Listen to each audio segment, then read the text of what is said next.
네, 부자들은 경제신문을 읽는다 들어왔습니다. 자, 이케이스탁의 곽용훈 대표와 함께 기사 읽어보겠습니다. 대표님 안녕하세요. 네, 안녕하십니까. 네, 첫 번째 기사 열어보도록 하겠습니다. 올라가면 내려가고 내려가면 올라가는 게 우리 시장 아니겠습니까? 미국 대선이라는 불확실성도 거치고 이 백신에 대한 기대감이 두둥실 떠오르면서 최근 글로벌 시장 자체가 순조롭게 흘러갔습니다. 하지만 미국에서 다시금 코로나19로 인해서 재봉쇄가 시작이 됐다고 합니다. 간밤 뉴욕 증시가 좀 뚝 떨어지는 흐름을 보였고요. 그 안에서도 이 빵이라고 불리는 대형 기술주들 그리고 경기 순환주들이 약세를 보였습니다. 그래서 이제 우리 시장도 그간 코스피 정말 잘 갔잖아요. 물론 어제 하루는 좀 쉬었습니다만 앞으로 하락으로 추세가 전환되는 거 아닐까라는 의문을 좀 던져볼 수 있을 것 같습니다. 대표님, 우리 시장 어떻게 흘러갈까요? 네, 현재 시점에서는 위험 관리를 하셔야 되는 시점이다라고 말씀드리겠습니다. 최근에 이 코스피도 과매수 국면에 접어들고 코스닥 같은 경우에도 5일선이 21선을 깨고 내려오면서 약간의 불안 심리를 자극을 했습니다. 그런 가운데서도 코스피 쪽에 외국인의 IT 종목 대형주를 위주로 해서 이렇게 수급 요인이 있어서 그나마 긍정적으로 봤습니다만은 전일 미국 시장에서 S&P 빅스 지수가 올랐죠. 그래서 최근에 보면은 지난 10월 13일 날 바닥권 밑으로 빅스 지수가 내려갔다가 다시 올라오는 모습이 심상치 않다. 내용적으로 좀 바라다 보면은 여기서 지금 말씀하신 것처럼 이 코로나19 백신에 대한 부분은 한마디로 표현하면 시간이 걸린다. 이런 내용이고, 그렇다면 코로나19의 재확산은 다시 또 재봉쇄, 특히나 더 미국의 재봉쇄가 진행되고 있는 거죠. 네. 그렇게 된다면은 경제 회복이 좀 불투명해진다, 이렇게 볼 수 있을 것 같고, 더불어서 말씀을 드리면은 미국의 추가 부양책이 민주당, 공화당 이견이 있어서 난항을 겪고 있다는 측면도 고려해 볼 필요가 있을 것 같습니다. 어쨌건 제가 볼 때는 당분간은 상당히 좀 변동성이 커질 수 있는 구간이기 때문에 좋은 종목, 나쁜 종목 이렇게 좀 가리긴 하셔야 되고요. 그리고 또 비중 조정을 통해서 시장 리스크 관리 바로 들어가셔야 된다, 이렇게 말씀을 드리고 싶습니다. 네, 위험에 대비해야 될 시기가 왔다라는 의견 주셨고요. 짧게 이야기해보자면 외국인들이 요즘 BBIG, 그러니까 배터리, 바이오, 인터넷 게임 빼고는 비중을 줄이고 있어서요. 네네네. 그 빅 주들에 대한 그 관점은 여전히 긍정적? 일단 옥석 가리기가 진행되는 거죠. 시장이 아무리 안 좋다 하더라도 기업의 어떤 긍정적인 이슈가 계속해서 진행이 되는 종목들이 있습니다. 그런 종목들 같은 경우에는 뒤에서 또 말씀을 드리겠습니다만은 시장이 지수가 이제 급락을 할 때 매수의 기를 삼아야 되겠죠. 그런 종목들을 찾아낼 필요성이 있다라고 말씀드리고, 최근의 분위기는 언택트에서 컨택트로 이제 바뀌는 분위기잖아요. 전날 같은 경우에도 언택트의 주가가 좀 올랐다가 다시 또 주가가 하락을 했어요. 그래서 이제는 언택트보다는 컨택트 위주로 해서 그동안 많이 빠져있던 종목들 모아가는 전략, 변동성이 있을 때마다 그런 전략이 유효하다고 말씀드리겠습니다. 네, 언택트에서 컨택트주 조금은 초점을 맞춰보도록 하겠습니다. 자, 이어서 두 번째 기사 열어볼게요. 메머드급 항공사가 이제 탄생을 하게 되는 걸까요? 대한항공이 아시아나 항공 인수를 추진하고 있다라는 소식이 전해졌습니다. 이르면 다음 주부터 아시아나 측에 이제 인수 의향서를 제출을 하고 인수 절차를 밟게 될 것으로 보여지는데요. 인수가 성사되기까지는 물론 변수들이 정말 많겠지만 성사가 된다면 세계 10위 항공사로 태어날 것이다라는 기사들 나와주고 있습니다. 이럴 때 피인수 기업이 보통 올라가고 인수 기업이 뚝 떨어지더라고요.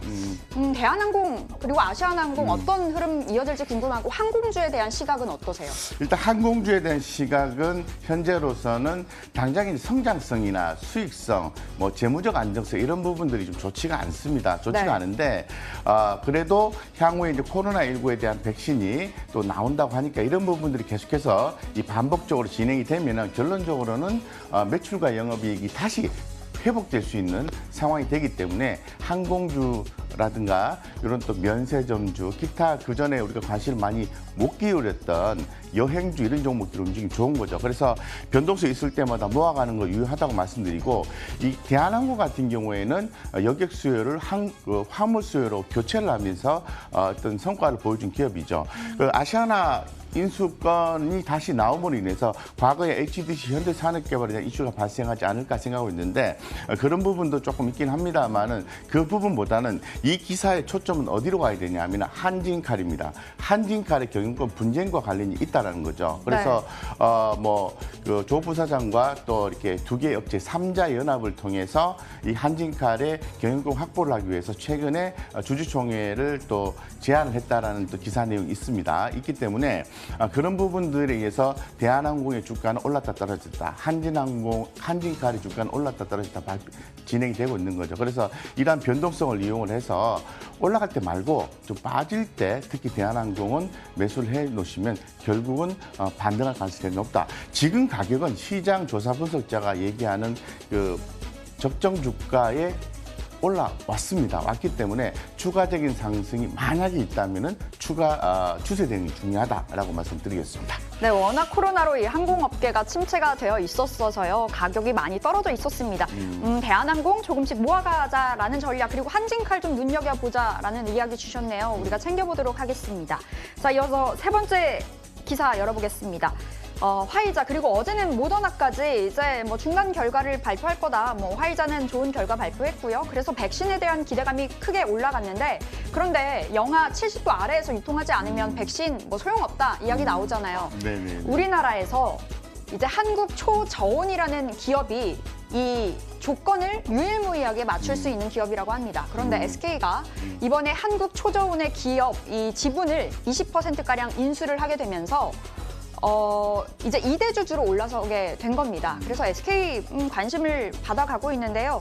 5거래일 연속 올라가고 있는데 시원한 상승은 또 아니더라고요. 네. SK 어떠세요? 네, SK 그동안의 하락을 마무리하고 상승 초기 국면이라고 결론지어서 말씀드리겠습니다. 말씀을 하신 것처럼 지금 그 코로나19 백신 운송과 관련한 초저온 기술이 필요하게 된 거죠. 운송을 할 수 있는 회사는 그 뭐 대한항공 이런 것도 거론이 되고, SK 같은 경우는 ESR이라는 글로벌 물류 센터 기업을 인수를 이렇게 지분 투자를 한 거죠. 그래서 이런 부분에서는 주목을 받을 수 있는 이슈다 이 정도 해석을 하고요.